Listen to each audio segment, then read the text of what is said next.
અમદાવાદમાં સજ્યો છે TV9 ગુજરાતીનો સૌથી મોટો વૈચારિક મંચ. Adani presents what Gujarat thinks today. દિવસભર દિગ્ગજો આ વૈચારિક મંચમાં ઉપસ્થિત રહી પોતાના વિચારો રજૂ કરશે. ત્યારે ભાજપના રાષ્ટ્રીય પ્રવક્તા અને સાંસદ સુધાંશુ ત્રિવેદીએ પણ પોતાનો મત વ્યક્ત કર્યો. વોટ ગુજરાત થિંક્સ ટુડેમાં આપણી સાથે જોડાયા છે सुधांशु त्रिवेदी जी. सीधा તેમની સાથે વાત કરીશું. सुधांशु जी, TV9 कहता है गर्व से गुजराती छू और उसमें भी वॉट गुजरात थिंक्स टुडे का ये मंच, क्या कहेंगे? देखिए, आज वॉट गुजरात थिंक्स टुडे से आगे बढ़ना चाहिए. जो गुजरात ने थिंक किया था वो आज साकार रूप में पूरे भारत में दिख रहा है. आज गुजरात को देखना है तो देखिए गुजरात किस मुकाम पे है कि अगर आपको स्टेडियम सबसे बड़ा भारत का देखना है तो अहमदाबाद में नरेंद्र मोदी स्टेडियम देखिए. विश्व की सबसे ऊंची मूर्ति देखनी है तो वो गुजरात में है, सरदार पटेल जी की मूर्ति है. यदि आपको भारत में कोई ऐसा गांव देखना है जहां सब कुछ सोलर लाइट से हो रहा हो तो मोढेरा गांव गुजरात में आके देखिए. यदि वो गुजरात में वो ये गांव है जिसको सबसे पहले यूनेस्को ने आप वर्ल्ड में सबसे बड़ी हेरिटेज सिटी के रूप में स्थापित किया है, अगर वो देखना है तो आके गुजरात में देखिए.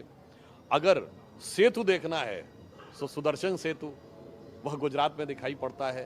मुझे लगता है कि गुजरात ने विकास के उन प्रतिमानों पर जाकर प्रधानमंत्री श्री नरेंद्र मोदी जी के नेतृत्व में केंद्र में और प्रदेश सरकार के द्वारा भूपेंद्र भाई पटेल जी के नेतृत्व में यहाँ पर बहुत शानदार काम किए हैं.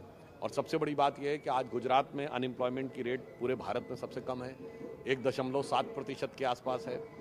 गुजरात के अंदर विकास की दर के साथ साथ भारत के स्वाभिमान का भी उत्थान दिखाई पड़ता है. आप सोमनाथ स्वाभिमान पर्व देखिए और इसको लोगों को उससे समझना चाहिए. अभी जो हमारे विपक्षी लोग बहुत बोलते थे कि अमेरिकी राष्ट्रपति डोनाल्ड ट्रंप ने कहा भारत और पाकिस्तान के बीच में, उन्होंने कहा 1000 साल से संघर्ष है.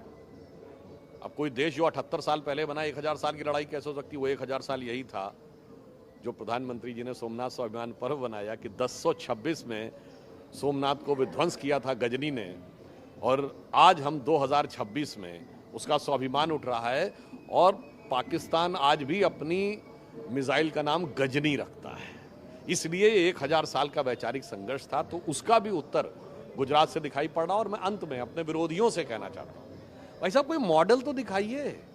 हम विपक्ष में थे तो मोदी जी ने गुजरात मॉडल दिखाया विकास का, जिसकी सब और प्रशंसा हुई, देश और विदेश से हुई. 2014 में वर्ल्ड बैंक के चीफ ने बोला था कि मोदी जी ने जो गुजरात का मॉडल दिखाया, अब हम होप करते हैं कि भारत में दिखेगा, और भारत में वो दिखा. 2011 में यूएस कांग्रेशनल रिसर्च सर्विस ने अपने उसमें गुजरात को रिप्रेजेंट किया था. 285 अवार्ड मिले थे गुजरात को डिफरेंट जगहों पे. 20 सूत्री क्रियान्वयन समिति में लगातार गुजरात को टॉप रैंकिंग मिलता था यूपीए के ज़माने में. तो मैं कांग्रेस से कहना चाहता हूं, आपके पास राज्य है, कर्नाटक का मॉडल दिखाइए, तेलंगाना में मॉडल दिखाइए, आप हिमाचल में मॉडल दिखाइए.